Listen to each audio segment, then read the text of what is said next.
వరంగల్ జిల్లా కానాపురం మండలం అశోక్ నగర్లో 80 ఏళ్ల కాకతీయుల నాటి శివాలయం కూల్చివేత వివాదాస్పదమైంది. గుప్త నిధుల కోసమే అర్ధరాత్రి 24 గంటల తవ్వకాలు చేశారని మాజీ మంత్రి హరీష్ రావు ఆరోపించారు. ఇంటిగ్రేటెడ్ స్కూల్ పేరుతో ఆలయాన్ని ధ్వంసం చేశారని విమర్శించారు. పురావస్తు శాఖ ఫిర్యాదు చేసినా చర్యలు లేవని అన్నారు.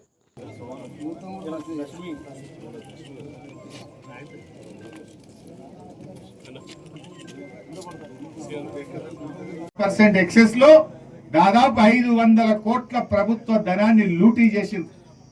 ఈ స్కూళ్ళకు సంబంధించి కూడా ఒక రిటైర్డ్ అధికారిని చీఫ్ ఇంజనీర్ గా నియమించి ఆ రిటైర్డ్ అధికారులు అయితే తమ చెప్పు చేతుల్లో ఉంటారని రిటైర్డ్ చీఫ్ ఇంజనీర్ ని పెట్టి స్కూళ్ళ టెండర్లు చేసి మొత్తం 4.96 ఎక్సెస్ కి ఇచ్చి 500 కోట్లు లూటీ చేసింది ఇవాళ రేవంత్ రెడ్డి ప్రభుత్వం.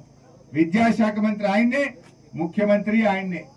ఇటు స్కూళ్లను లూటీ చేసిండ్రు, స్కూళ్ల పేరిట దేవాలయాలను కూల్చి గుప్త నిధులను కూడా లూటీ చేసే కుట్ర చేస్తా ఉన్నారు.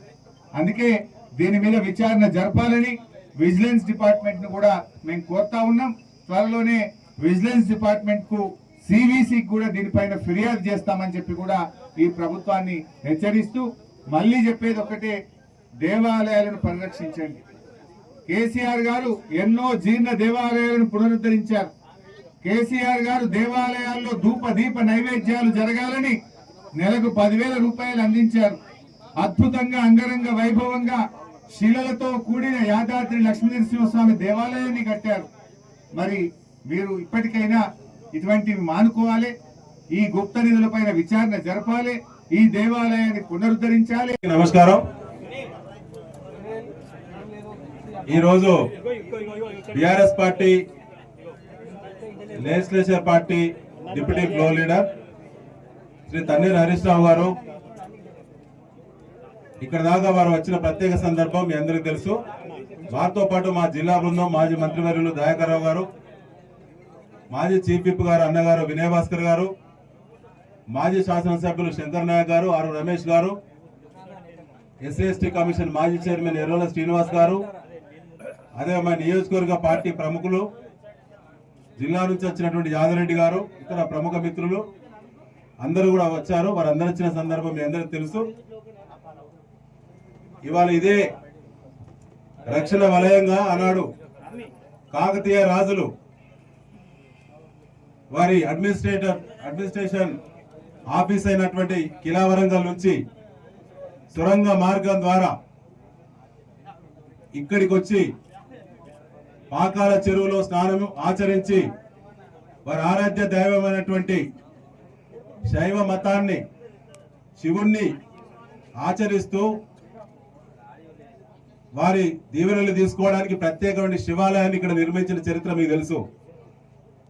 ఆ చరిత్రను 800 సంవత్సరాల పైబడిన చరిత్రను కాలరాస్తూ కాంగ్రెస్ పార్టీ ప్రభుత్వం, రేవంత్ రెడ్డి ప్రభుత్వం, స్థానికంగా ఎమ్మెల్యే దొంతి మాధురెడ్డి గారు, జిల్లా అధికార యంత్రాంగం, జిల్లా నుంచి మొదలుకొంటే రాష్ట్రం నుంచి, డివిజన్ నుంచి మండల అధికార యంత్రాంగం వరకు కూడా వలికి కుమ్మక్కై ఆనవాళ్లు చెరిపేసేటువంటి కుట్ర చేస్తూ ఒక వ్యూహాత్మకంగా గత సంవత్సర కాలం నుంచి మొదలైనటువంటి కుట్ర, ల్యాండ్ను రికార్డులు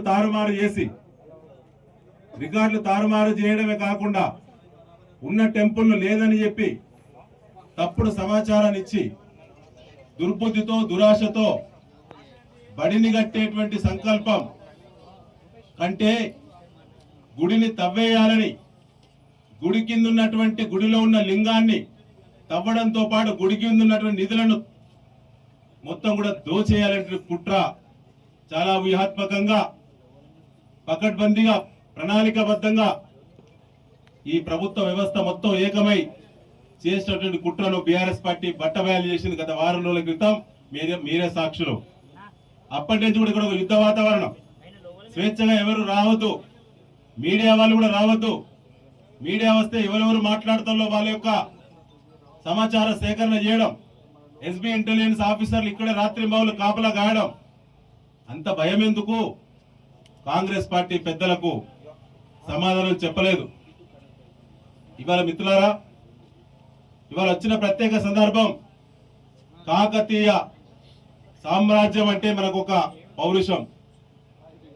మనం కాకతీయ రాజులను పాలనను మనం తెలంగాణకు అనువదించుకొని గొప్ప స్ఫూర్తిని పొందేటువంటి మన పౌరుషం వారి ప్రతీక ఇవాళ మనందరం కూడా గొలుసుగట్టి చెరువులు, పాకాల చెరువు, గణపురం, రామప్ప, లక్నవరం చెరువులు కూడా తవ్వి మనకు కానుకగా ఇచ్చినటువంటి మహానుభావులు. గణపతి దేవుని చరిత్ర కాలంలో ఇక్కడ నిర్మించినటువంటి అద్భుతమైన రక్షణ వలయంగా ఉండబడినటువంటి దాదాపు 40 ఫీట్ల ఎత్తు బలంగా మట్టితో కట్టినటువంటి కట్ట మీరందరూ చూశారు. అందులో ఉన్నటువంటి శివాలయాన్ని నేను ఎమ్మెల్యేగా ఉన్నప్పుడు నుంచి, అంతకంటే ముందు విద్యార్థి దశ నుంచి ఎమ్మెల్యే వరకు, మొన్నటి వరకు కూడా శివాలయాన్ని అనేక సార్లు నేను స్వయంగా చూశాను. మొన్నటికి మొన్న సైనిక్ స్కూల్ ఈవెంట్ సందర్భంగా కూడా రాష్ట్ర ప్రతినిధులు వచ్చినప్పుడు కూడా దాన్ని సందర్శించినాం. అది ఆర్కియాలజీ డిపార్ట్మెంట్ పరిధిలో ఉందని ఆ డిపార్ట్మెంట్ అధికారులతో గతంలో ఎమ్మెల్యే ఉన్నప్పుడు కేసీఆర్ గారి ప్రభుత్వంలో ప్రత్యేక సమీక్ష చేసి దాన్ని టూరిజం పాయింట్ తీసుకురావాలనేటువంటి ఆలోచనతోటి కూడా అనేక ప్లాన్ చేసినాం. అవన్నీ కూడా రికార్డులు ఉన్నాయి. కానీ వాళ్ళ తారుమారు చేసి ఇంకో పద్ధతిలో తికమక చేసే ప్రయత్నంలో ఇవాళ అడ్డంగా దొరికిపోయినటువంటి ప్రభుత్వ పెద్దలు ఎవరో, ఇవాళ ఆ శివాలయాన్ని ధ్వంసం చేసినటువంటి దొంగలు ఎవరో తేలేదాకా బీఆర్ఎస్ పార్టీ ముందుకు పోతుంది, తీవ్రమైన ఉద్యమాల వైపు ముందుకు పోతామని చెప్పి తెలియజేస్తూ మాది ఒకటే డిమాండ్. ఇప్పుడు గుడి పునర్నిర్మాణం చేయాలి. గుడి కింద తవ్విన